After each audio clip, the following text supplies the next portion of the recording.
8 horas diárias de programação ao vivo, podcasts, streaming, muito conteúdo para se informar e entreter e muitos produtos para o seu negócio e para facilitar a sua vida. UOL, um universo de possibilidades.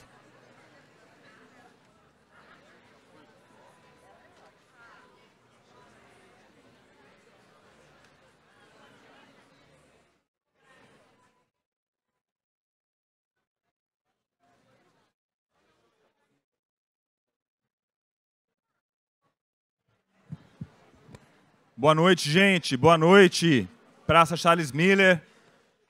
Boa noite, Feira do Livro. Estamos aqui no encerramento grandioso desse dia incrível. Muito obrigado pela presença. É uma alegria muito grande ter vocês aqui. Já vão agora, são 4 dias e meio de atividades e só tivemos tempo bom em todos os sentidos. Então é assim que a gente vai encerrar hoje a nossa noite, com uma mesa que celebra a literatura brasileira, com 2 grandes autores que marcaram a história da literatura brasileira, cada um à sua maneira, e que são autores contemporâneos, são autores que estão vivos, muito vivos, e que estão mostrando para a gente aí o valor da literatura contemporânea, não só para a literatura brasileira, em termos críticos, em termos de recepção, de qualidade, mas também de apreço e carinho do público. E acho que tem poucos testemunhos mais eloquentes do que essa praça cheia, amontoada aqui para assistir os nossos convidados. Então eu não vou me delongar muito aqui, não. Eu queria só lembrar a vocês que amanhã a gente tem um dia ainda inteiro de atividades. A gente começa às 10 horas da manhã aqui nesse palco com um debate que promete. Cida Bento com a Winnie Bueno vão falar sobre o Pacto da Branquitude, em mais uma mesa da Juliana Borges, que é a nossa colunista, e que criou essa curadoria que mescla grandes encontros de intelectuais negras em diferentes gerações, né? Mas, além desses encontros da Juliana, a gente teve outros. Hoje mesmo tivemos uma grande Eliane Marques, está aqui, que falou com a falou com a Geni Guimarães. Foi uma conversa linda, comovente. Não foram poucos os momentos em que eu me arrepiei aqui nessa praça. Por isso, eu acho que isso vai acontecer agora de novo também. Então, eu queria fazer aqui o convite aos nossos autores convidados para entrar no palco da praça. Seja bem-vinda, Ana Maria Gonçalves.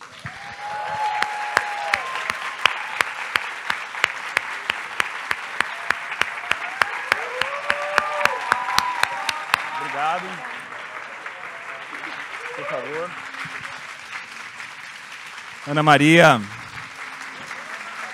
Ana Maria, que nos honra muito com a sua presença aqui e que comemora o seu incrível romance Um Defeito de Cor. Teve uma edição especial de 16 anos de lançamento, capa dura. Ela vai autografar aqui na praça, na Livraria 2 Pontos, logo mais. E para conversar com ela, chamamos o grande Itamar Vieira Júnior. Seja bem-vindo, Itamar.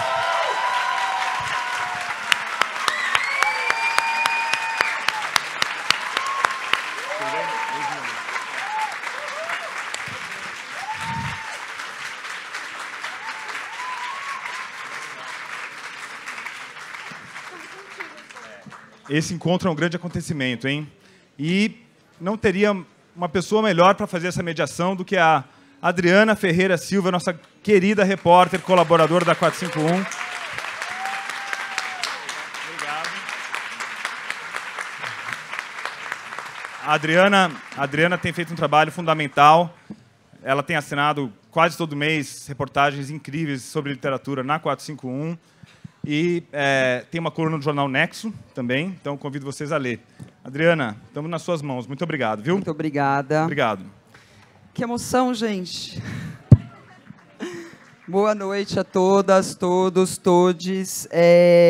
Bom, primeiramente, queria agradecer ao Itamar e à Ana pela honra dessa conversa. Quero agradecer a todas, todos, todes que estão aqui presentes. Quero agradecer aos colegas das editoras Record e Todavia pela ajuda aí no passo a passo da entrevista. E quero agradecer, obviamente, à Feira do Livro, a 451, pelo convite. E além de tudo, eu quero agradecer a Mercedes, que trouxe as flores para a nossa mesa e está aqui com a gente. Bom, vamos lá. A gente vai ter 1 hora de conversa. Vai circular entre vocês, alguém pegando perguntas. Depois dos 15 minutos finais, eu faço as perguntas, tá?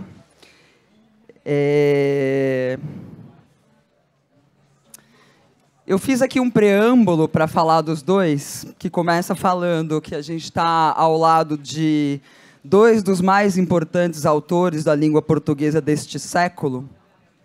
Mas eu acho que eu vou pular o meu preâmbulo, porque quando eu digo isso, e pela recepção que eles tiveram quando entraram aqui, já subentende-se que, né, todos aqui conhecem a trajetória deles. Mas acho que uma das coisas que mais me emociona de estar aqui com esses dois é que, para mim, é impossível pensar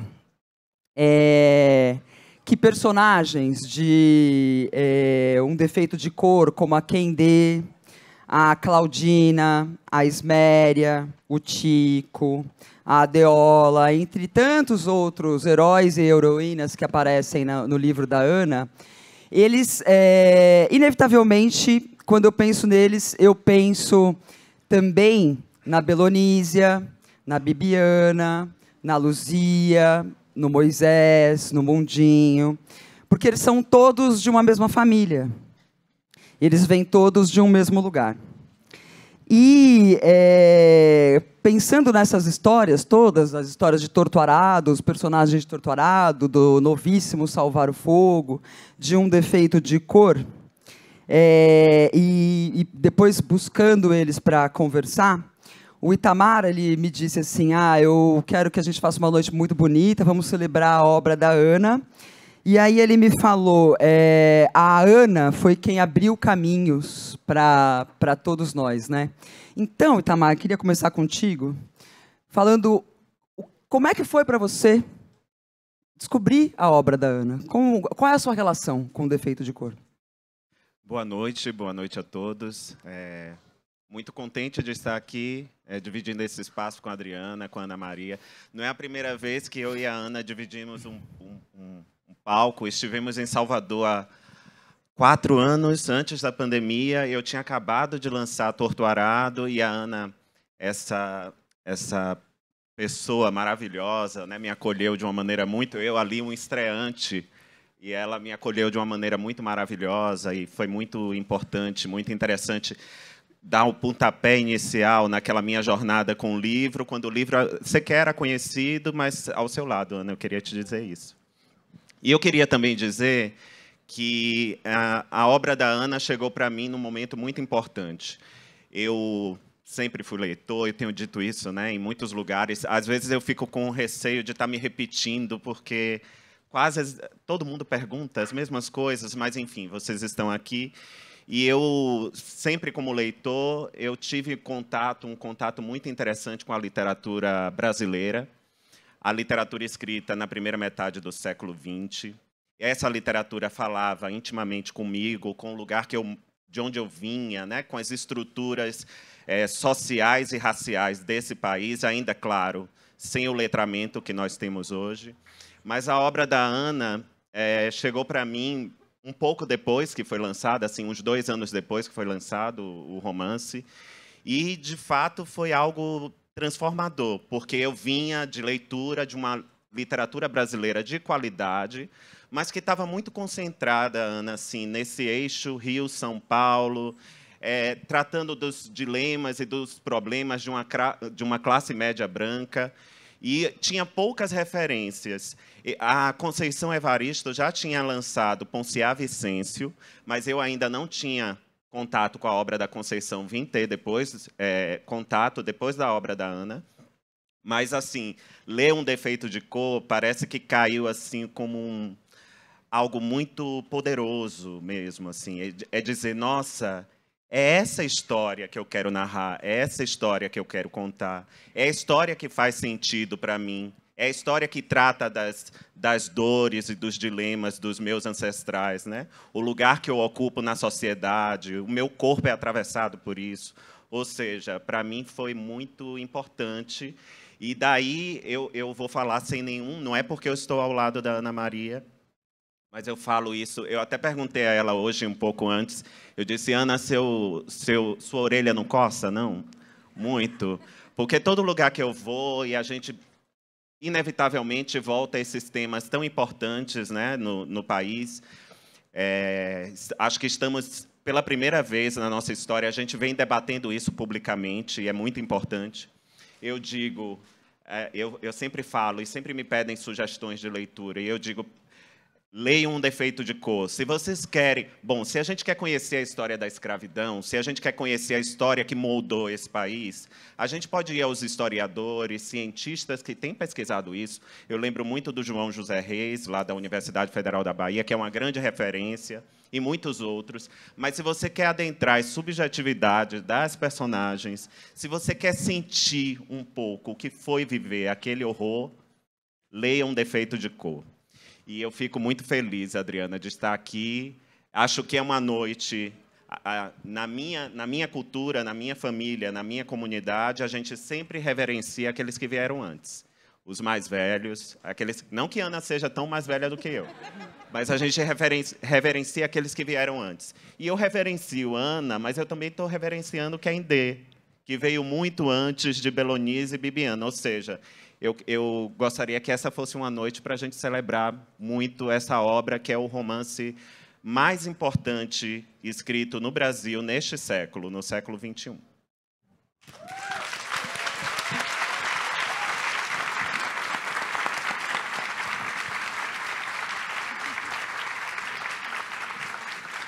Ana, você, pelo seu lado, também tem um relacionamento, em especial com o Torto Arado, que eu queria que você contasse para a gente como é que foi tanto a leitura do Torto Arado, quanto esse relacionamento que você desenvolveu com o livro.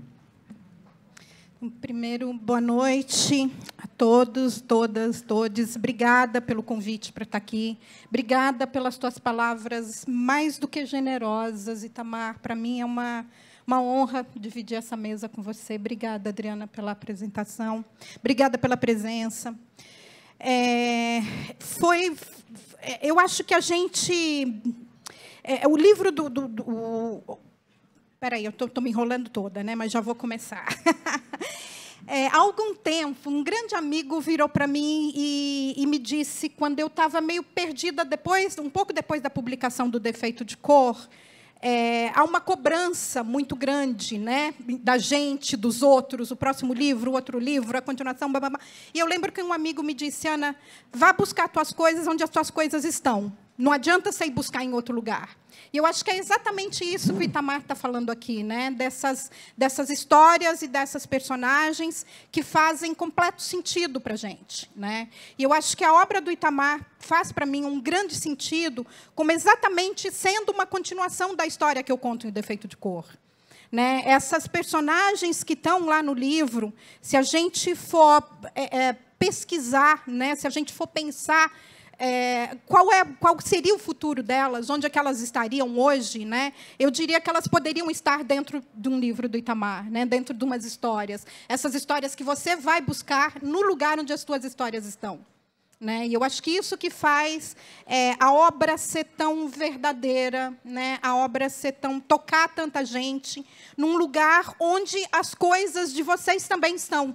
Né? Ou seja, lá que a gente está se encontrando, nessa ideia, nessa tentativa de se explicar esse país, né, através dessa arma tão poderosa que é a literatura. Né? Não é à toa que os escritores, os jornalistas, os artistas, os músicos, são as pessoas perseguidas nos regimes fascistas, nos regimes que querem cercear essa grande liberdade que é a gente poder falar com a gente com toda a verdade. Né? E eu acho que isso só é possível através da arte. Né? Oi? Exatamente. Todos os regimes que eu acho que não conseguem lidar com a liberdade que a arte pode trazer, a gente traz. Né? Independente do que seja, né, que estejam falando de regimes comunistas. Né? Eu acho que a gente... dos diálogos que ainda falta acontecer no país É uma pauta para que a gente possa entender que todas as pessoas estão falando da mesma coisa quando elas estão falando de algo. Né? Isso é algo que eu tenho aprendido ao falar de racismo no país. Né? Muita gente não entende o que é racismo. Né? Muita gente não entende o que é pobreza. Muita gente não entende o que é necessidade de terra nesse país. Né? Então, a gente está falando de coisas diferentes e esse diálogo não acontece, eu acho que é exatamente por isso. Né? Mas eu me perdi no que eu estava falando. Ah, tá. Da obra do Itamar. Está vendo? O diálogo tem que acontecer. Estava falando coisas importantes também, muito importante. Exato, que a gente foi calada de falar durante muito tempo, principalmente nesses últimos 4 anos no Brasil. Né? Então, vamos voltar a conversar do jeito que eu acho que é civilizadamente, né? Educadamente, generosamente, né? Entre todos nós aqui.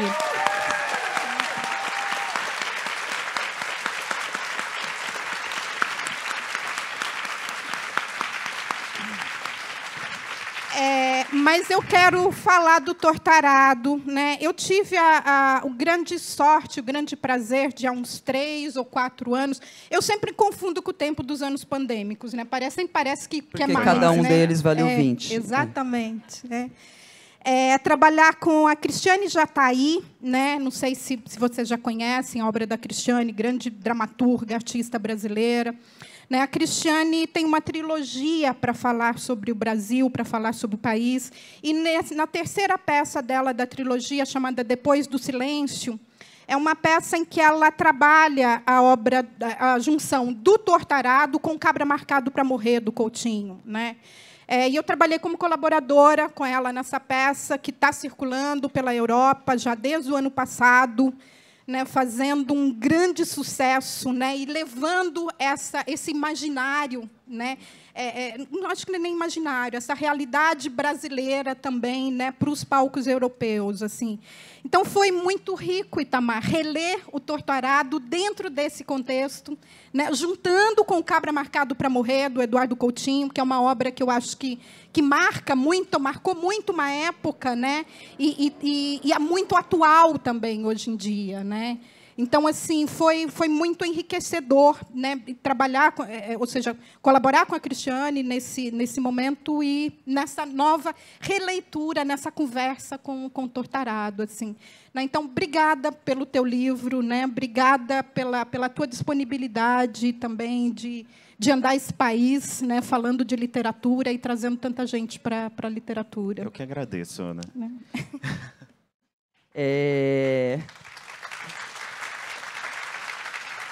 Há acho que faz uns 2 ou 3 meses, o Marcelo de Salete, um artista incrível, cartunista, lançou um livro que se chama Mukanda Teodora, que é a história de uma mulher escravizada, e ele só chegou a essa história graças à pesquisa de uma historiadora, que é a Maria Cristina Cortez Vicembá.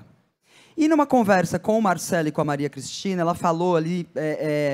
Foi muito bonito porque, né, ela é a pesquisadora que encontrou a história dessa mulher escravizada que morava aqui em São Paulo, e por acaso ela pedia para um outro escravizado que sabia ler e escrever cartas em busca do marido dela, do filho, inclusive para o padre, com quem ela morava, pedindo a liberdade, enfim. São pouquíssimos os documentos que tem. E aí a Maria Cristina falou, é muito maravilhoso, porque o meu trabalho de pesquisa, ele chega até o ponto X. E aí, a partir disso, vem a inventividade, né? Vem a invenção. Vocês dois partem, né? Acho que o trabalho de ambos tem uma característica também de partir da pesquisa. Itamar, muito da experiência como geógrafo, em campo. E a Ana Maria, não preciso nem dizer, né? Que escreveu um livro que é, enfim, primoroso. Então, começando pela Ana... Ana, que momento é que a inventividade entra no meio da pesquisa? E também queria que vocês falassem um pouco sobre esse processo da pesquisa. Eu sempre digo que eu sou uma escritora da pesquisa mesmo. É uma das coisas que eu mais gosto de fazer. Né? E é difícil largar o conforto do tempo da pesquisa para se lançar na obra mesmo. Né? E eu acho que a inventividade ela vem... pelo menos para mim, ela vem desde o início. Né? Eu preciso da pesquisa para fazer um roteiro, eu tenho que ter um roteiro para escrever. Eu preciso saber para onde que eu estou indo. O desvio de rota é inevitável, né? Eu acho assim que o roteiro inicial que eu tracei para o defeito de cor, eu não devo ter seguido nem 20% para o final. Porque uma coisinha que você coloca ali muda completamente o rumo da história e vai para outra. E eu estou sempre falando que nem o GPS, né, recalculando rota, né, é o que faz nesse processo da escrita. Mas eu lembro que o processo da escrita do defeito de cor, eu fiz pesquisa durante 2 anos, eu só li durante 2 anos, li e anotei nas paredes, né? Eu lembro que eu achava que a história é uma história que ia durar 100 anos, então eu peguei 100 folhas de papel, grudei na parede, dividi em 3 colunas, e conforme eu ia lendo e pesquisando, eu ia tomando nota ali, as ideias iam vindo, né? E eu vou lendo até quando eu vejo que as histórias continuam vindo. Né? A partir dali, olha, tem um personagem ali que pode adotar esse gesto, essa fala, esse ato. Né? E aí, então, eu fui colocando, conforme eu ia escrevendo, na primeira coluna, tudo o que se passava na vida da personagem principal, da Kendé. Na segunda, o que se passava na vida de personagens ao redor dela. E, na terceira coluna, o que se passava nos lugares por onde a história passeava. Né? E aí, quando chegou um determinado momento em que eu tive a sensação que a história se encaixou. Né? Não é inspiração, eu sou alguém que eu não acredito em inspiração. Né? Eu acho que é trabalho, tudo é trabalho. Né? Então, tem um determinado momento em que você está tão dentro do contexto da história que parece que ela passa a existir numa outra dimensão, que é a dimensão das ideias, a dimensão que está dentro da minha cabeça, pronta para sair. E esse é o momento que eu começo realmente a sentar para escrever. Né? E a escrita, para mim, ela é um processo fácil, ela é rápido, porque a história realmente está ali montada. Né? E aí vem o processo de reescrever, que é, de verdade, o que eu mais gosto. Eu falo que eu sou uma reescritora, eu não sou uma escritora. Né? Que é aquele processo realmente onde é que me traz prazer, de achar a frase certa, de achar a palavra certa, né? De achar onde a história faz sentido, onde há ali uma verossimilhança, né? de contexto que faz sentido para mim, né? Voltando naquela coisa, né? Ou seja, as histórias que fazem sentido para mim. Né? Eu escrevo os livros que eu não achei para ler. Né? Eu acho que não faz sentido escrever um livro que eu já li, de uma história que eu já li. Né? Então, eu escrevo os livros que eu queria ler e não encontrei. Amar.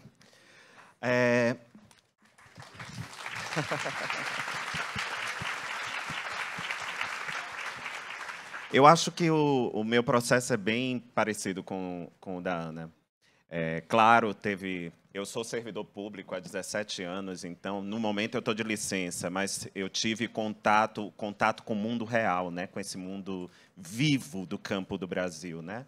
E é muito curioso isso, porque ainda hoje eu encontro pessoas que acham que essas pessoas não são dignas de história, que elas não têm repertório, né, interior, que a vida delas não é tão interessante para ir parar num livro. E eu gosto de imaginar que eu consegui adentrar a história dessas pessoas de uma maneira que só elas podem me explicar este país. Né? Então, eu fui...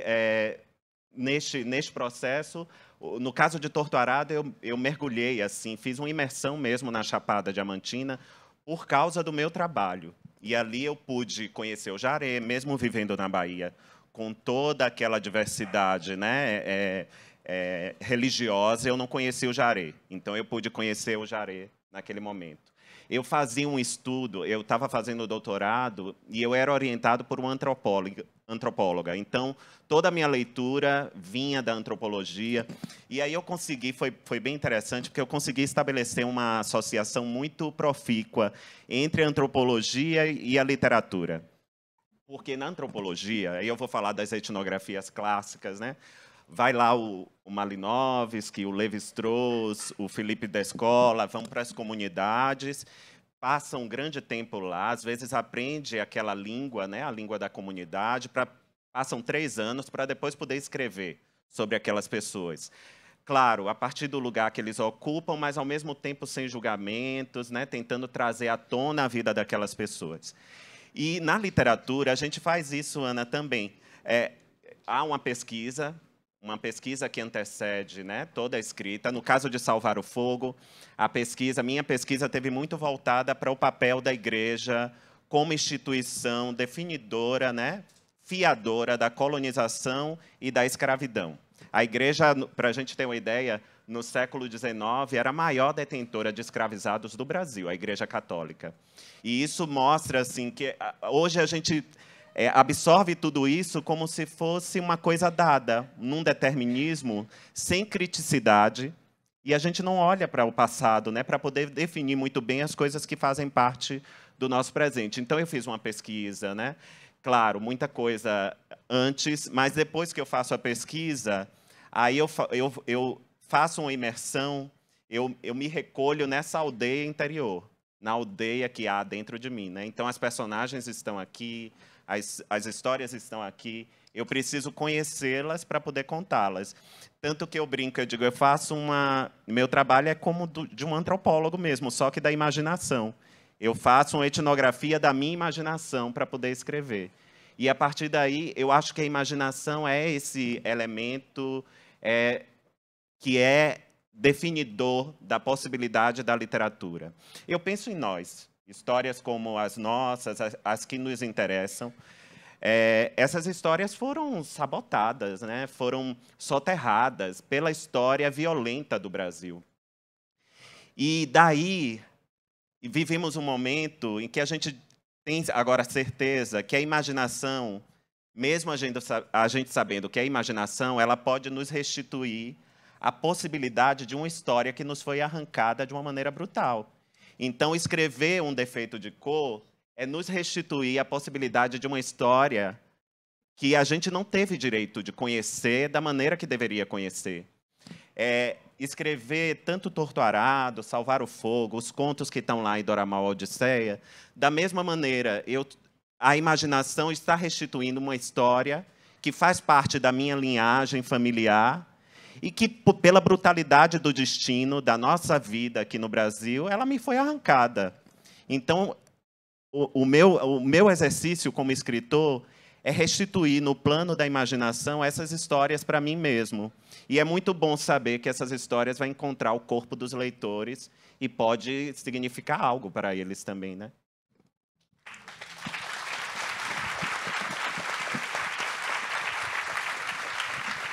Falando das personagens, né, porque ambos são criadores de personagens marcantes, apaixonantes, que os fãs adoram. E eu adoro quando o Itamar fala, por exemplo, né, vou citar aqui 2 vezes, quando a gente foi no Roda Viva, que o Itamar falou uma frase assim que jamais vou me esquecer, que era quando o livro, né, fez o sucesso que fez, Torto Arado, ganhou todos os prêmios e tal, que ele falou: meninas, para a Bibiana e para a Belonísia, nunca imaginei que vocês iam tão longe, né? E a mesma coisa ele contou para mim quando ele estava escrevendo Salvar o Fogo, que a Luzia não deveria ser um personagem super importante, mas que ela aparecia o tempo inteiro e o Itamar falava: mas Luzia, o que você está fazendo aqui? Né? Com a história. Na história. Eu queria que vocês falassem um pouco sobre essa relação com os personagens, porque eu imagino, né, começando pela Ana, que a Kendé deve te acompanhar até hoje, inclusive, né? Muito, né? Eu falo que eu acho que para sempre, né? Eu vou falar desse livro, vou falar dessa personagem, vou falar das histórias que ela suscita, né? Eu adoro personagem, né? Para mim, pelo menos quando eu começo a pensar numa história, né? É a primeira coisa que vem, né? Quem é que vai contar essa história? Né? E isso eu aprendi muito assim na prática também, porque aí de novo voltando do processo de escrita, né? O Defeito de Cor ele foi reescrito 19 vezes, né? Do zero. Sim, foi durante 2 anos eu só fiz isso, né? Eu lembro que eu imprimi, eu li a página, né? Virava a página e escrevia sem olhar. E eu só parei a partir do momento em que eu não conseguia mais melhorar o que eu estava escrevendo, né? Eu via que estavam as páginas iguais ali. E foi na 6ª versão do livro que ele era, antes da 6ª versão, ele era escrito em terceira pessoa, né? E não estava fazendo sentido muito aquela história, não estava. Eu falei, óbvio que não é, né? Deixar a personagem tomar conta da história dela, né? É ela que vai ter que contar essa história. Então foi na 6ª versão que eu mudei para a primeira pessoa e aí que eu entendi a importância de um personagem que carrega aquela história nas costas, né? Que pense, que faça com que a história gira em torno dele, né?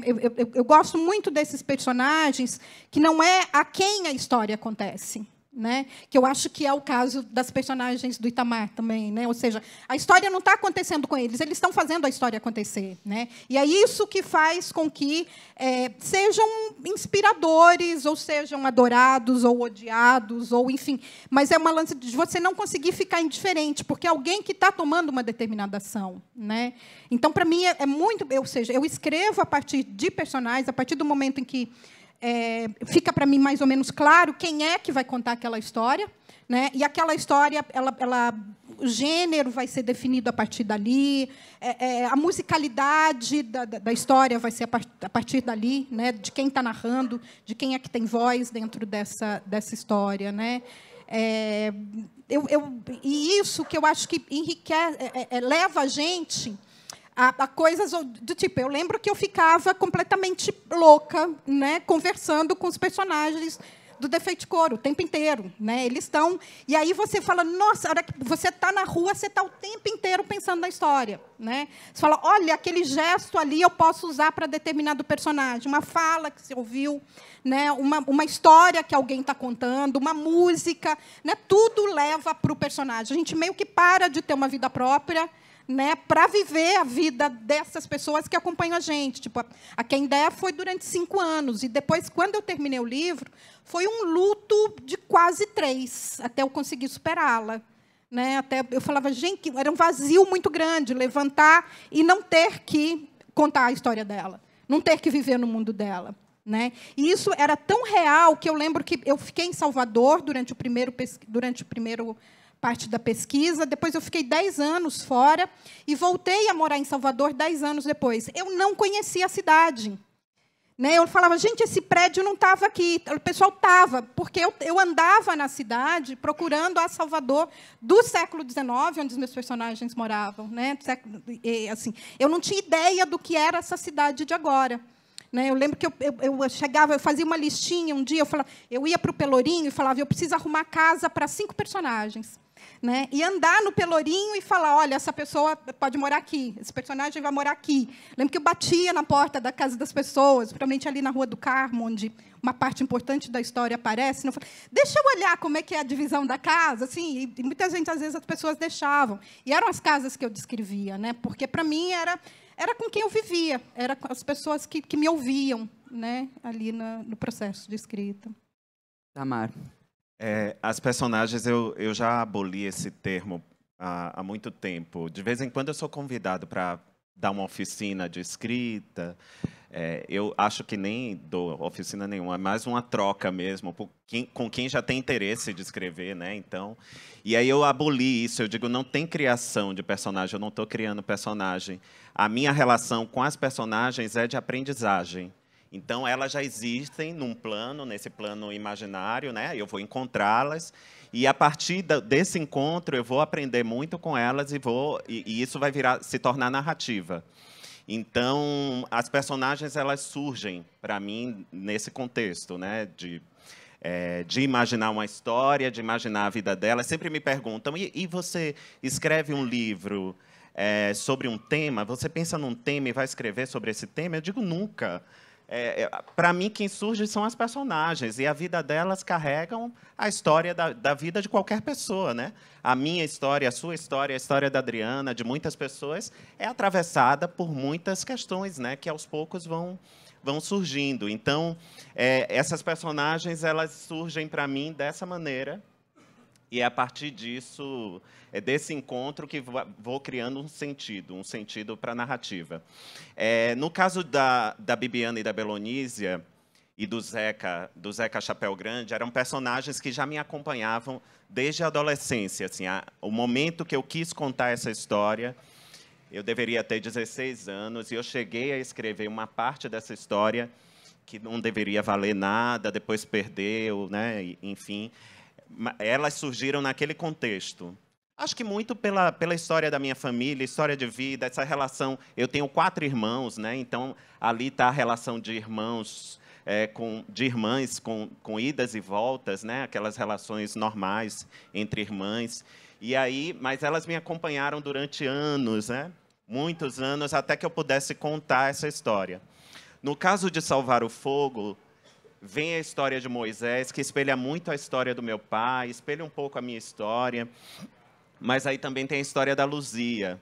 E eu contei já para a Adriana, a Luzia, ela surge como uma tia minha.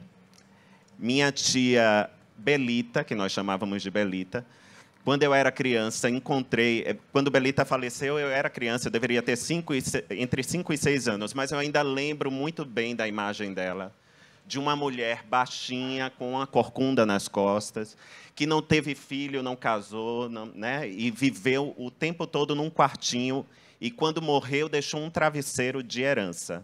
Foi a herança que ela deixou para a posteridade, era esse travesseiro. Eu procuro fotografia de Belita, não encontro, não tem registros dela.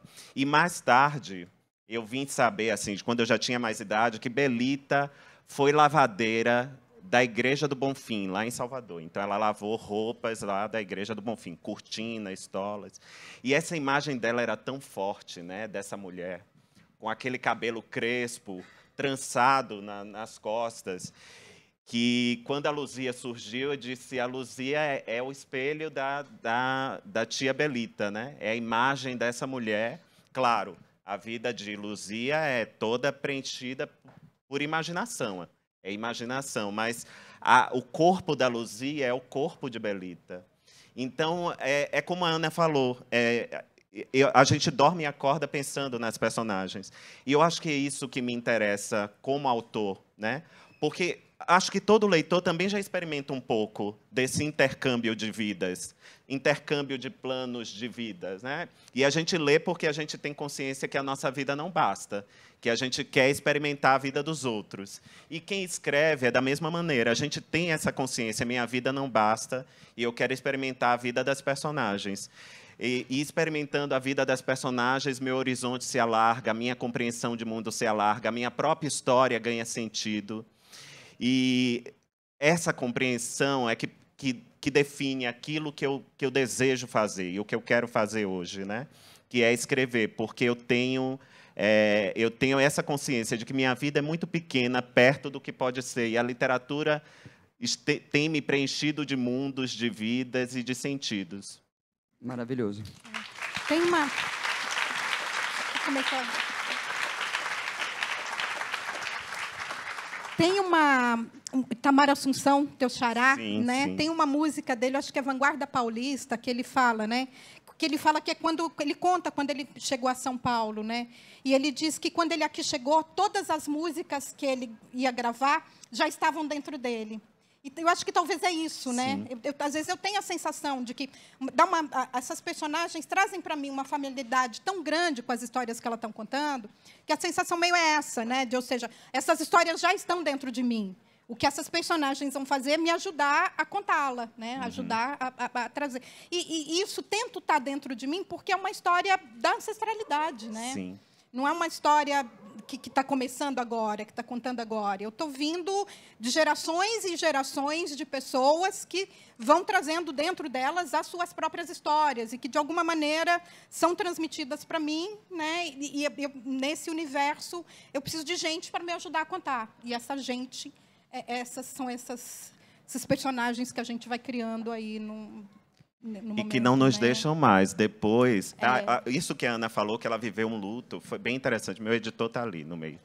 Eu disse, quando eu mandei o livro para a editora, o último livro, aí passou uma semana, 2 semanas, 3 semanas, e eu estava sentindo uma melancolia. Eu não sabia muito bem o que era aquilo. Era uma tristeza profunda mesmo. Um silêncio na Era cabeça, silêncio, né? Param né? de conversar. Isso, e aí eu fiquei... Mas eu fiquei, Ana, tentando entender o que era. Eu acho que minha vida estava tão agitada, eu participando de muitos eventos, de muitas coisas, que eu não tive tempo de processar o luto. E aí, depois de 3 semanas, eu tentando entender aquela melancolia, eu disse, eu já sei o que é. Eu não estou mais escrevendo a história, né? Não tenho mais contato diário com essas personagens. E aí, o barato da leitura e da gente estar aqui com um público desse, todos os lugares que a gente passa, é que as personagens deixam nossa vida, né? Deixam, em parte, nossa vida, mas vai encontrar a vida do leitor. E o leitor vai trazer notícias delas para a gente, como eles as interpretam, como eles veem essas histórias. E aí, pronto, a gente não está mais sozinho, porque a gente tem notícias delas, entendeu? E é muito bom isso, né? É um retorno que, por fim, alarga nossa vida, né? Nossa relação com o mundo mesmo. Ana, há 3 meses eu fui para Salvador encontrar o Itamar, que gentilmente me levou para fazer um tour no Recôncavo, justamente no cenário do livro novo. Num determinado momento, o Itamar levou a gente para depois... Gente, vocês têm que ir nesse lugar quando forem para a região. A casa da Dona Maria, ela faz uma comida maravilhosa. Itamar levou a gente na casa da Dona Maria, e ali, conversando com a Dona Maria no almoço, o Itamar pergunta para a Dona Maria, como é que, né, a senhora vai mariscar? E ela, Deus me livre, né, eu detesto. E como é que está o movimento aqui? Está fraco, gosto quando está muito movimentado. E são frases que a personagem Luzia fala em Salvar o Fogo, né? Quando a gente estava chegando ali em Cachoeira, o Itamar falou, aqui é a terra do candomblé, aqui moram feiticeiros poderosos. E aí, depois, eu fiz a conexão total com o período que a Kendê vai para Cachoeira e fica lá fazendo a sua iniciação, né? E aí, falando sobre essas coincidências, o Itamar usou um termo do Milton Santos, que é rugosidades Do espaço. do espaço, né? Agora, é muito maluco porque, assim, né, o Itamar, os 2 livros dele, quando você lê, você pode se projetar para o século XIX, mas, na verdade, são livros que se passam na década de 60, 70, 80, 2000, né? E o seu livro, que se passa no século XIX, a gente reconhece tantas coisas, tantos cenários, né? É isso, né? Quando o Itamar me fala que é a terra do candomblé, me vem imediatamente na cabeça. Então, eu queria te ouvir primeiro sobre essas rugosidades, né? E nesse seu processo, porque você foi para os lugares e tal, quais foram as coisas que você foi reconhecendo, que você trouxe para um defeito de cor? Tem até, antes da Ana começar, eu estava lembrando da nossa conversa, Adriana, e tem uma coisa tão interessante, uma maneira de se proteger, né, de resistência, das pessoas lá de Cachoeira ou dos praticantes de candomblé, que eles diziam assim, se você quer mexer com alguém de santo, né? E se você quer dizer quem você diz, olha, eu sou de Cachoeira, viu? E aí a pessoa... Bom, né? Quem conhece já sabe, não vai mexer. E aí eu contei isso para a Adriana e ela achou bem interessante isso. E aí eu estava lembrando disso agora. Eu sou de Cachoeira, então já sabe, né, Ana? Se alguém mexer com você diz, eu sou de Cachoeira, viu? É interessante, né, esse termo do Milton, né, essas rugosidades, ou seja, tudo que é liso, né, tudo passa reto pelo que é liso. Né? E pelo que é rugoso, né? Essas revoltas, rebarbas, né? Do tempo ou do momento, assim, é onde as coisas vão parando, né? O Defeito de Cor foi, para mim, um livro para eu me conhecer, né? Eu digo que foi extremamente importante, porque eu sou filha de mãe negra e de pai branco, né, como grande parte da população brasileira, né? E esse lugar da mestiçagem, ele, primeiro, ou é um lugar usado contra os negros, né, no sentido de ascensão, né? Ou seja, tem até aquele famoso quadro lá, né, da redenção de Caim, acho que é isso. Redenção de Cã, do Modesto Brocos. Exatamente, né? Que é aquele quadro horroroso, né? Que até estava ouvindo falar muito dele essa semana. Enfim, onde, não sei se vocês conhecem, onde está a avó negra, né, a filha mestiça casada com um homem branco e o filhinho, a criança branca, né? Ou seja, e é um quadro que foi levado, por exemplo, para retratar e para representar o Brasil numa dessas feiras de imigração que tinham na Europa no início do século XX. Né? Porque, em 1912, inclusive, o representante brasileiro foi lá, né, na Europa, recrutar imigrantes brancos, né, dizendo que eles poderiam vir com toda a tranquilidade, porque, em 100 anos, não existiria mais negros no Brasil. A gente faria a depuração da raça. Né?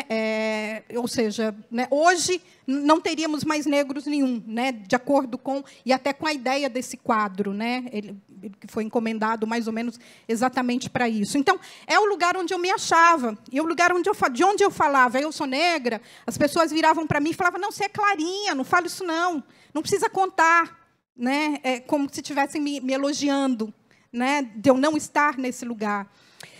Então, foi o defeito de cor, ele veio num momento em que eu falei, não, eu preciso saber quem eu sou, eu preciso saber de onde eu venho, eu preciso saber dessa história que eu carrego comigo. Né? Então, foi esse o lugar onde eu fui procurar, né, essa coisa. E para mim, essa questão desse tempo, né, vou trazer também uma expressão da nossa grande Leda Maria Martins, né, professora mineira, professora, poeta e rainha do Rosário, né, lá em Minas Gerais. A Leda tem um livro lindo falando sobre o tempo espiralar. Né? Então, eu me sentia, ou seja, esse tempo linear, como a gente conhece aqui agora, né? Século XIX, século XX, século XXI, é um modo ocidental, né, de se entender o tempo. Né? Ao me estudar, e ao estudar as gerações de negros que vieram antes de mim, eu vou estudar outras coisas que me fazem ver outras coisas também de uma maneira diferente, como é a questão do tempo. Né? Você pensar, por exemplo, no tempo espiralar, no tempo que gira em torno de si mesmo, ao mesmo tempo em que evolui, né?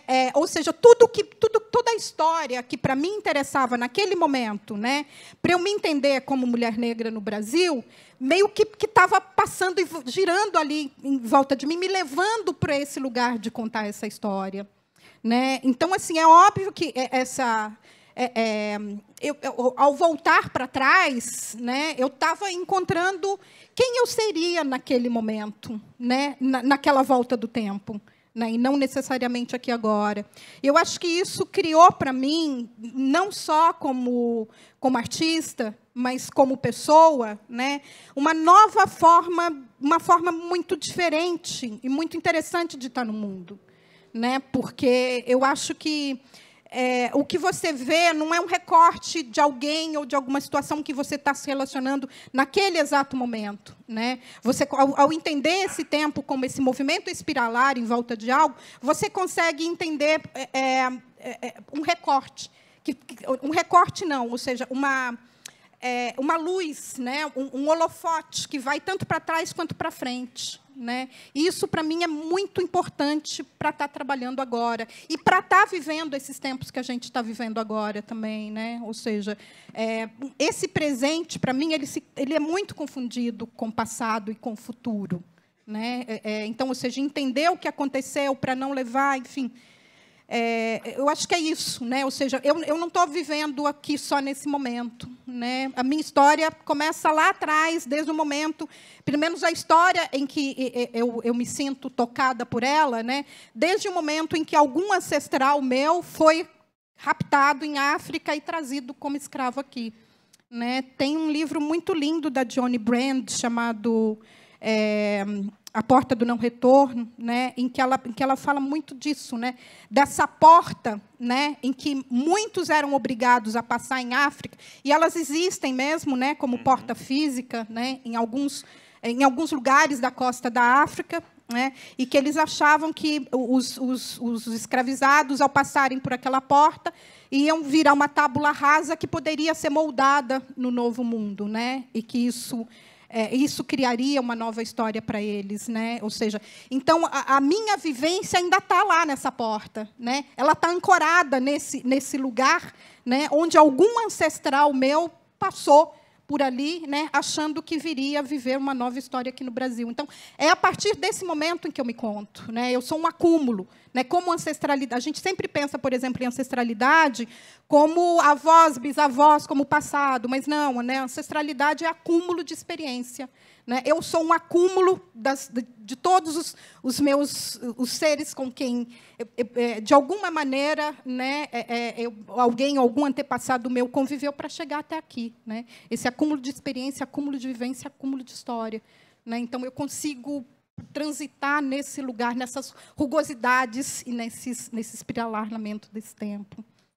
Itamar, antes de você emendar na resposta, eu vou aproveitar, porque eu acho que faz sentido incluir aqui, chegou uma pergunta que eu acho que faz sentido incluir nessa questão, que é como é que a sua formação de geógrafo influenciou esse trabalho de campo, né?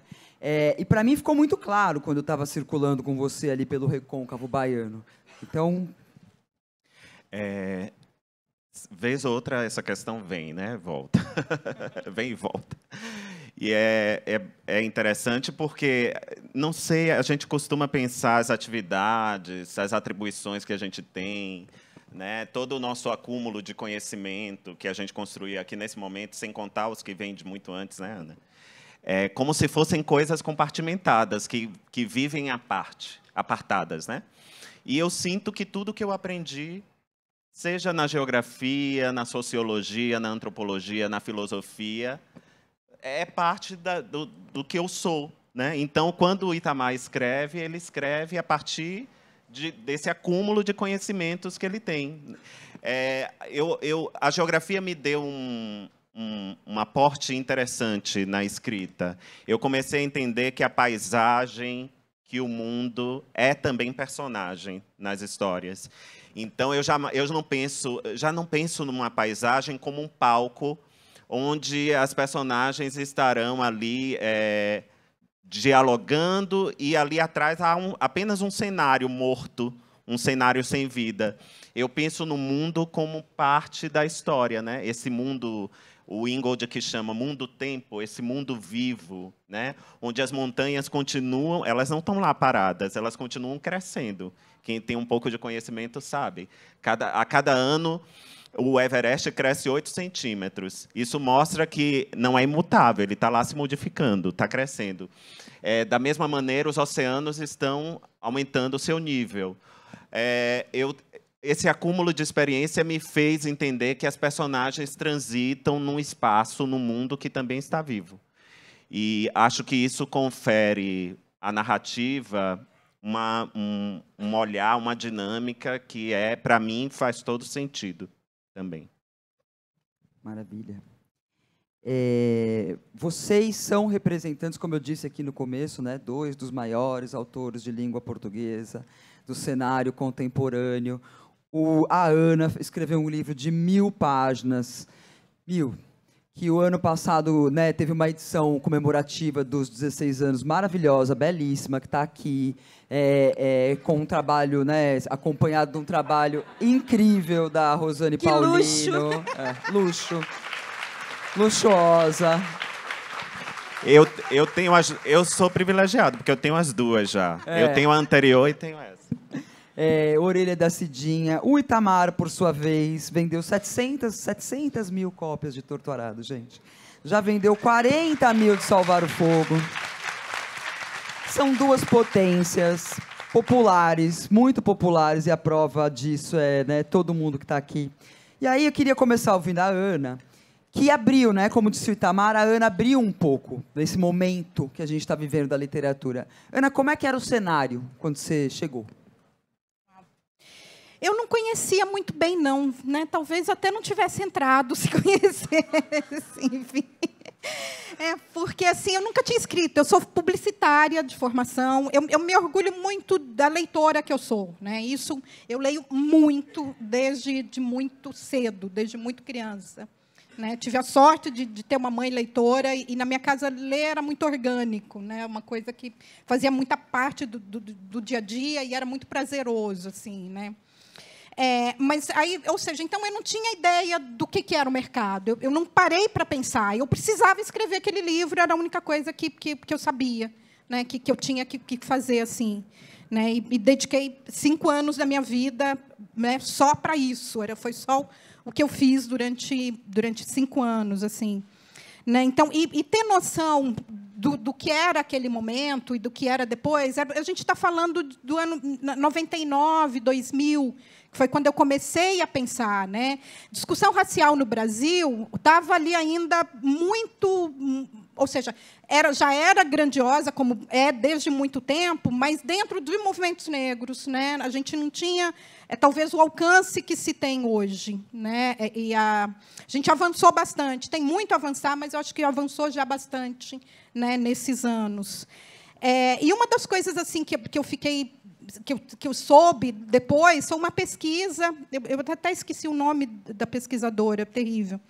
Mas, enfim, eu fiquei sabendo que, até o Defeito de Cor, né, eu fui a 8ª mulher negra a publicar um romance no Brasil, né? Isso é um absurdo, né?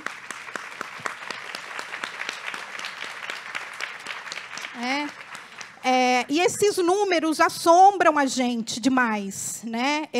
Ou seja, não é algo que eu comemore, é algo que eu lamente muito, né? Porque quantos outros defeitos de cor não poderiam ter sido escritos muito antes, né? Se mulheres negras como eu tivessem a oportunidade, né, de lançamento, de poder escrever e lançar esse livro como eu fiz, né?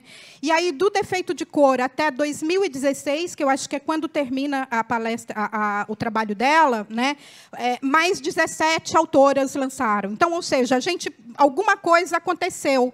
E o que eu acho que aconteceu, né, foi o mercado entender a enorme demanda que está pelas nossas histórias, né? Não acho que foi assim, o mercado foi bonzinho com a gente, não, né?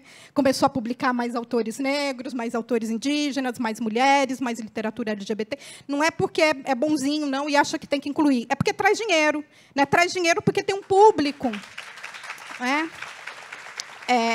Porque tem um público que está ávido para se reconhecer nesses lugares onde a gente vai buscar as nossas histórias, né? As histórias deles também estão lá. E ninguém estava contando porque o mercado era muito fechado, né? Era um grupo de maioria, ou seja, se eu não me engano, tem uma outra pesquisa de uma professora, Regina Del Castanho, da Universidade Federal de Brasília, né? Que ela pesquisou durante 10 anos acho que 8 maiores editoras do Brasil, né? E 80% dos romances foram lançados por homens brancos do Sudeste, né, contando seus próprios universos. Então, estava um saco. Eram as mesmas histórias contadas o tempo inteiro, pelas mesmas pessoas, né? E aí a gente chegou trazendo algo que eu acho que é diferente, que deu uma sacudida, não só no mercado, mas no modo desses homens brancos do Sul, Sudeste, né, também pensarem em contar suas histórias, né? Ou seja, renovar esse repertório, porque estava cansativo, né? Então, eu acho assim, a gente chegou dando uma sacudida no mercado, né? E isso foi só extremamente importante, não só para a gente, mas para as pessoas que passaram a ver as suas histórias representadas nas histórias que a gente conta, mas para o mercado que também está se renovando, né? E isso está começando a chegar no teatro, está chegando na televisão, está chegando no cinema, né? Ou seja, as mesmas pessoas contando as mesmas histórias, a gente já ouviu, a gente já cansou, né? Eu acho que o mercado está dizendo isso para as editoras, para os streamings, para os TVs, para os teatros, para o cinema, né? Ou seja, e não como uma história alternativa. Eu brigo sempre com quem fala que o Defeito de Cor é um contraponto à história. Não é contraponto. Porque, se eu aceitar que é um contraponto, eu aceito que a história que vem sendo contada por brancos é uma história oficial e não é, né? Né? O Defeito de Cor, Torto Arado, né? Ponciá Vicêncio, O Crime do Cais do Valongo, são histórias do Brasil contadas a partir de um ponto de vista que o Brasil ainda não tinha se ouvido contar, né? Então, assim, eu acho que isso é importante, né? Ou seja, a minha história não está ali para contar uma outra versão, né? Ela está ali para contar uma versão que tem que ser oficial também, né? Eu queria só aproveitar esse gancho, porque eu lembro muito bem quando a Ana lançou o livro, e o contexto era outro, como foi o silêncio dos prêmios literários, para aquele que hoje a gente considera o romance mais importante escrito no Brasil do século XXI. Teve um silêncio ensurdecedor, né? Eu nunca ganhei nenhum prêmio no Brasil. Exatamente. Né? Ganhou o Casa de las Américas lá em Cuba. É isso. O livro foi reconhecido fora do Brasil, mas não ganhou prêmio no Brasil. Isso mostra o contexto em que foi publicado. Aí eu vou pular para Torto Arado. Torto Arado ganhou prêmios importantes aqui. Mas já havia um movimento grande, que não foi iniciado por mim, de mudança no perfil dos júris também, desses prêmios. Então, quando se muda o perfil dos júris, a gente não aceita mais júri só de pessoas brancas. A gente quer que seja um júri diverso, né? Que seja capaz de ler nossas histórias. E aí, quando muda o júri, começa a mudar. Ganhou Torto Arado, no ano seguinte ganhou o Jefferson Tenório. Ou seja, isso mostra também que esse movimento, esse silêncio dos prêmios, né, em torno de Um Defeito de Cor, já repercutiu de maneira positiva naqueles que vieram depois e puderam escrever e ter as histórias reconhecidas também. E isso é algo para a gente mostrar aqui. Mas a gente não superou todos os problemas, não, viu, Ana? Ainda há muito racismo nesse meio, né? Não é porque a gente tem um público aqui acolhedor que veio nos escutar que não exista racismo. Ainda tem muito racismo, ainda tem muita coisa para ser desconstruída nesse sentido. E a gente vai espetando para poder provocar mudanças também.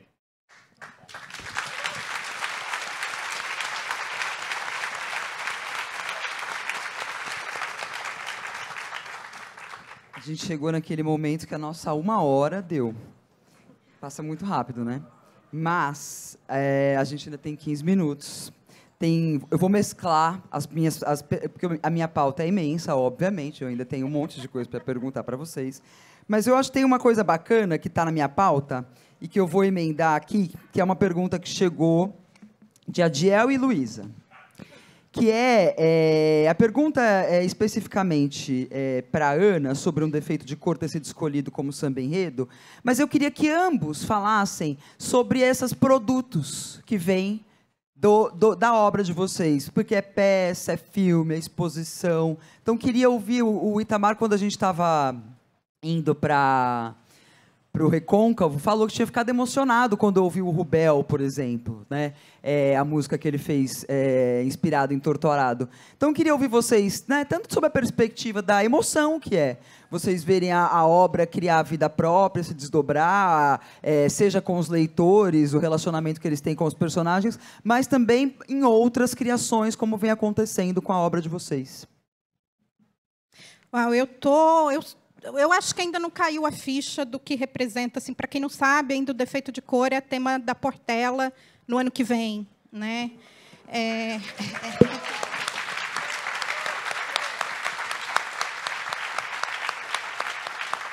E assim, talvez, né, a literatura chegar, talvez no que seja a maior manifestação popular brasileira, né, falar, venci na vida, né? Não tenho a menor dúvida disso, assim, mas eu não tenho a menor noção ainda do que é, né, do que é. Não consegui parar para alcançar. Eu falei que talvez depois do desfile eu vou parar para pensar. E no momento eu estou vivendo, porque é uma experiência riquíssima, é uma experiência única na minha vida, provavelmente, né, de ver esse livro ser desenvolvido como enredo de uma escola de samba. E assim, aí de novo, tem um verbo. Eu acho que é do idioma Kikongo, né, do Banto, que é o verbo intanga, né, que é o verbo que quer dizer, ao mesmo tempo, escrever e dançar. Né? Então, acho que é exatamente isso que vai acontecer ali na Avenida. Né? A gente vê esse verbo em ação. Né? Escrever com os corpos. Né? Contar uma história a partir de movimento, de sonoridade, de música, de emoção. Né? Então, assim, para mim, eu quero viver esse verbo, né? Como eu nunca pensei que fosse possível viver a partir da escrita, né? Por ela não envolver essa dança, né? Que a gente vai estar ali na avenida, né? Então, tem esse desdobramento da Portela, e, antes disso, também, né, está no Museu de Arte do Rio de Janeiro, uma exposição maravilhosa chamada Um Defeito de Cor, que ia agora até maio, mas acabou de ser prorrogada até final de agosto, né, porque está fazendo sucesso, né, lá no Mar, que é uma exposição também baseada no livro, né? Eu falo que não são obras baseadas são obras em conversa com, né? Porque o que a gente tem ali no Mar também, para mim, é um marco muito importante, é um marco a se comemorar, né? Porque é uma exposição no Museu Tradicional do Rio de Janeiro, né? Onde a gente tem ali obra de 137 artistas negros brasileiros, americanos, do Caribe, da África, né? Dos Estados Unidos. Ou seja, eu acredito que nunca, né, no Brasil, um museu fez uma exposição em que a gente tinha obras de 137 artistas negros, né? É uma exposição com 144, a gente deu uma cota para 4 artistas brancos. Enfim, né? Era escolhidos a dedo. Né? Mas a gente não viu problema nenhum nisso, porque assim, a grande maioria das exposições que eu já vi eram só artistas brancos, né? Então, acho que a gente ainda deu ali uma colher de chá que a história nunca tinha nos dado antes, né? Então, ou seja, são obras de artistas também, de gente que está começando agora, né, que é a primeira vez que está colocando uma obra no museu, ao lado de artistas já extremamente conhecidos, né, como a Djanira, como ai, meu Deus. Pandemia, olha o que a pandemia faz com a cabeça da gente, né? Abdias do Nascimento, né? Então, ou seja, quem tiver oportunidade, né, tá no Rio até maio, depois eu acredito que vai dar uma circulada para o Brasil, mas a gente ainda não tem as datas, né? Então, ou seja, eu acho que são coisas importantes que estão acontecendo com escritores aqui, né? Tem uma historinha rapidinha que eu gosto de contar muito, que foi uma pessoa que tinha acabado de ler o livro, né, me apresentaram para ela, né? Ela virou para mim e falou: "Você está viva!" Maravilhoso. Né? Porque é isso, né? Assim, é um reconhecimento em vida. E eu estou muito feliz de poder viver isso, né? Porque aí ela falou: "Não, desculpa, é porque os autores que ela tinha gostado e lido já eram todos mortos."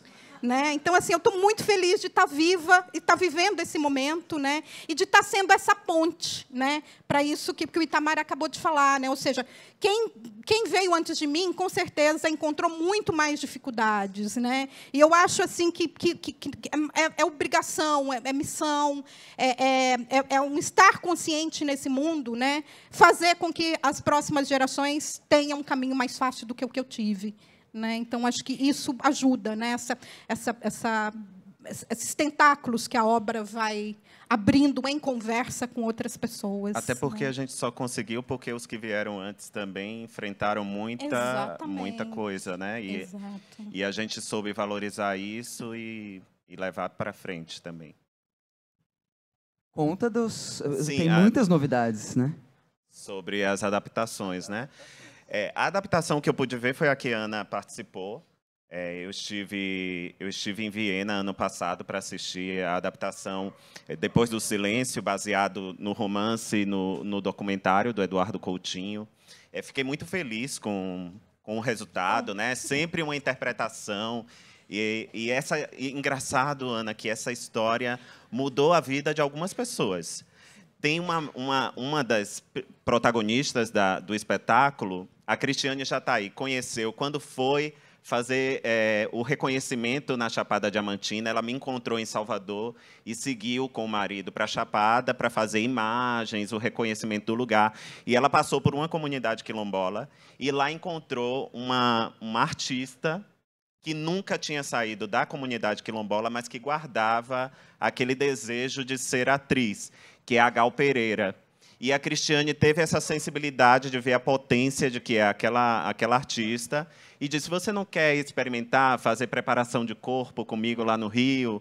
Você quer viajar?" Ela, mãe de dois filhos, ela disse: "Eu quero, porque eu sempre sonhei com isso." E aí tem uma família, ela tem uma família. Ela é filha de um curador de Jaré, inclusive, que já faleceu, o manezinho do remanso. E aí a família amparou, ajuda ela com os filhos, e ela foi seguir esse sonho. E aí, quando o espetáculo passa pela Europa, sempre tem matérias de jornais e tudo, e ela está lá estampada nas matérias. Eu acho isso tão extraordinário, né? Eu percebo que, bom, essas personagens não tinham vida apenas em mim. Elas não faziam sentido apenas para mim. Elas fazem sentido para muitas pessoas, né? Inclusive artistas que vêm de lugares muito distintos dos nossos e que conseguem reconhecer naquilo verdade, potência, vida, história, e resolvem contar essa história. A história do Rubel foi interessante, ele leu o livro, acho que ficou assim pirado depois que leu o livro, né? E me escreveu, ele disse, olha, eu escrevi uma canção, você pode escutar? Eu disse, não, escuto, era só a voz e violão. Isso tem 2 anos já. E aí escutei, gostei. Ele fez, como é que eu faço para gravar? Eu preciso pedir autorização a alguém? Eu perguntei para o pessoal da editora e o pessoal me disse, não, isso aí não é necessário, não. É arte, né? Gerando arte. E aí, tempos depois, pouco antes de lançar este ano, em março deste ano, o Rubel me mandou a canção já gravada. E aí eu escutei a primeira vez, fiquei balançado, né? Quando eu vi a voz da Lued entrar na música, a voz da Lineker entrar na música também. Aí escutei 1, 2, 3 vezes. Quando eu escutei a terceira, eu já estava chorando. Então, aí eu disse, realmente, já era assim. É como se essa história já tivesse me deixado, encontrado os corpos de tantas pessoas, leitores, artistas, e tem ganhado vida própria, sabe? E aí faz todo sentido o que a gente faz. A arte é isso, né? Porque a arte não nasceu do nada, em mim, em você, em todos que fazem arte. Nasceu também desse contato que a gente teve com a arte, né? De entender, desde a arte mais simples até a mais sofisticada, e de entender que isso também gera e cria arte. Então, vou falar, um defeito de cor, não sei se Torturado seria a mesma coisa sem ler um defeito de cor antes. Então, a arte da Ana reverberou no meu corpo, e isso também foi potência para que eu criasse outras histórias. E assim, espero que seja, né? Que muitos artistas também, lendo nossas histórias, também possam encontrar as suas para poder contar. Muitas das perguntas que chegaram aqui...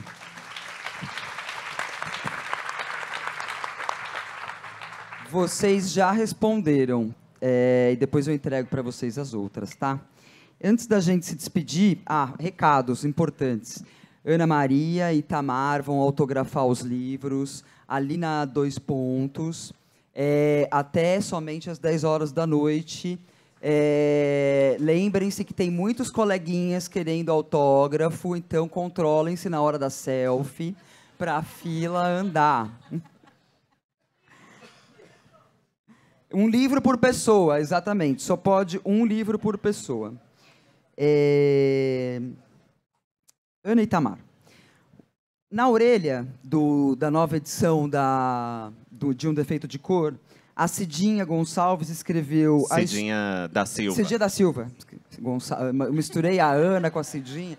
Perdão, Cidinha, se você estiver aqui. A Cidinha escreveu: a história é o que é, mas também o que poderia ter sido. Que histórias interessam vocês a contar do que é o que é e poderia ter sido? Uau, difícil. É uma resposta difícil. As histórias que me interessam são... A gente está falando aqui hoje muita coisa de personagem, né?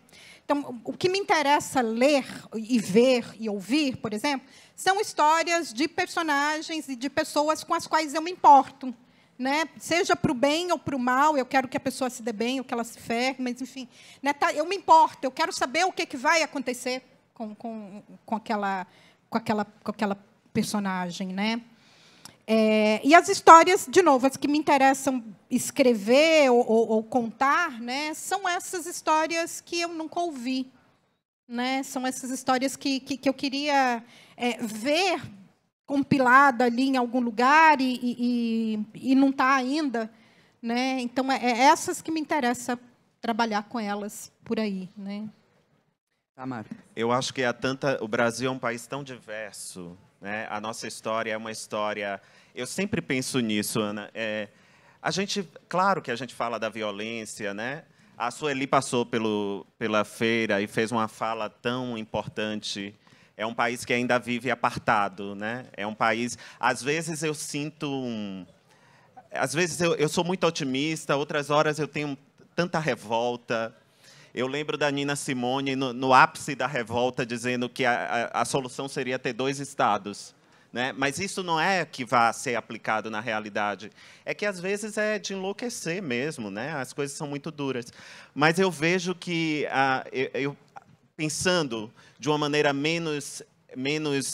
mais de fora sobre essa história brasileira, eu vejo que a gente estuda, por exemplo, a civilização grega, os egípcios, né? Quando estamos na idade escolar, mas a gente não pensa que essa história brasileira é uma história épica também. É uma história que carrega muita dureza, não é fácil, mas aqui tem se erguido neste país a história de uma civilização mesmo.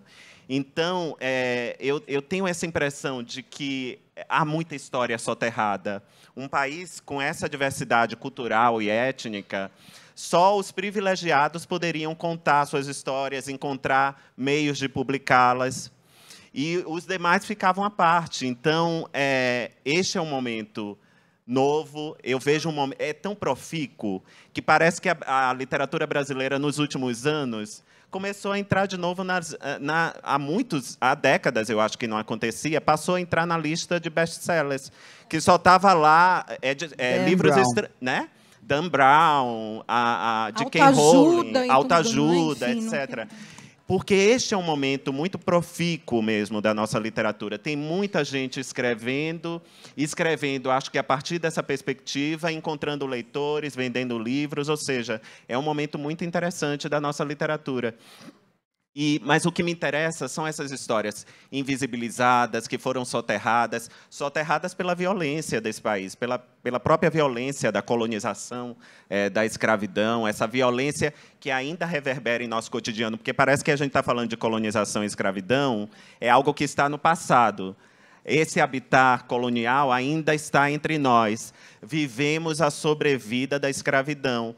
Porque aquele ranking de vida e valor que foi construído lá no passado ainda não foi desconstruído, das vidas que valem mais e as que valem menos. Né? Quem é que ocupa que está confinado em presídios no país? Quem tem os piores índices de educação, os piores índices sociais desse país? Então, aquele ranking de vida e valor que criaram no passado não foi desconstruído. E a gente sonha com essa desconstrução. Eu acredito que a minha geração talvez ainda não veja essa desconstrução, mas se a gente não forçar a barra, nem a geração seguinte verá. Então, são essas histórias que me importam, né? E eu imagino, eu não tenho religião, mas tenho uma imensa fé na literatura, porque lendo a gente consegue se colocar no lugar do outro, a gente vive a vida do outro, experimenta as dores do outro. E isso não tem cor, isso não tem lugar, né? Não tem classe social. Se você for humano e tiver sensibilidade, você pode adentrar em qualquer história. E é muito provável que essa história te transforme também como pessoa. E é por isso que eu continuo militando agora na literatura, né?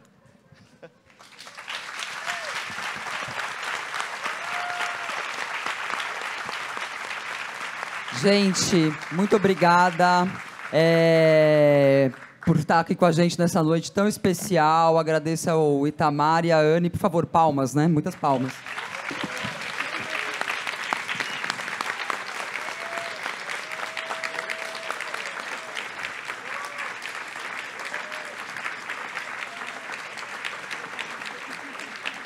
Tudo bem, gente? Tudo certo, tudo bem? Vamos fazer a nossa selfie antes que você...